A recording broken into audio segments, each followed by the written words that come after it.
తెలంగాణ రాష్ట్రంలో ఎరువుల దుకాణాల్లో అక్రమ నిల్వలను గుర్తించేందుకు వ్యవసాయ శాఖ దాడులకు సిద్ధమైంది.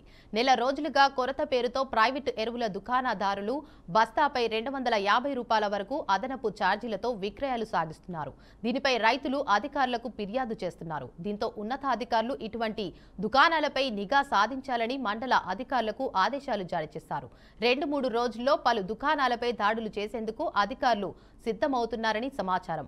వ్యవసాయ శాఖ విజిలెన్స్ అధికారులతో కూడిన 5 సిబ్బంది తనిఖీలు చేపట్టనున్నట్లు అధికార వర్గాలు చెప్పాయి. ప్రస్తుతం బస్తా డిఏపి 1350 రూపాయలు కాగా 1600 రూపాయలకు బస్తా యూరియా 266 రూపాయలు కాగా 390 రూపాయలకు అమ్మకాలు సాగిస్తున్నారు. రైతులు ఇదేమిటని ప్రశ్నిస్తే కేంద్ర ప్రభుత్వం సరిపడా ఎరువులు రాష్ట్రానికి సరఫరా చేయలేదని విక్రయదారులు సమాధానం చెబుతున్నారు.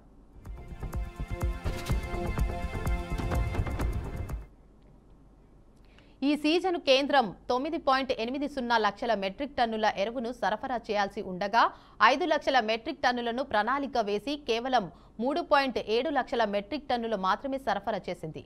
ఆగస్టు నెలవారీ కేటాయింపులతో పాటు జులై నెలకు సరఫరా కావాల్సిన 44 లక్షల మెట్రిక్ టన్నుల ఎరువులు ఆగస్టు మాసంలో సరఫరా చేయాలని ప్రభుత్వం ఇటీవలే కేంద్రానికి లేఖ రాసింది. ఈ ఖరీఫ్ సీజన్లో సుమారు 1.32 లక్షల ఎకరాల్లో పంటలను వేయనున్నారని వ్యవసాయ శాఖ అంచనా వేసింది. వాటిలో వరి 66.78 లక్షల ఎకరాలు, మొక్కజొన్న 5.23, పత్తి 44.55, మిర్చి 1.90, సోయాబీన్ 3.80, కంది 5.21 లక్షల ఎకరాల్లో పంట సాగు అవుతున్నట్లు ప్రభుత్వం తెలిపింది.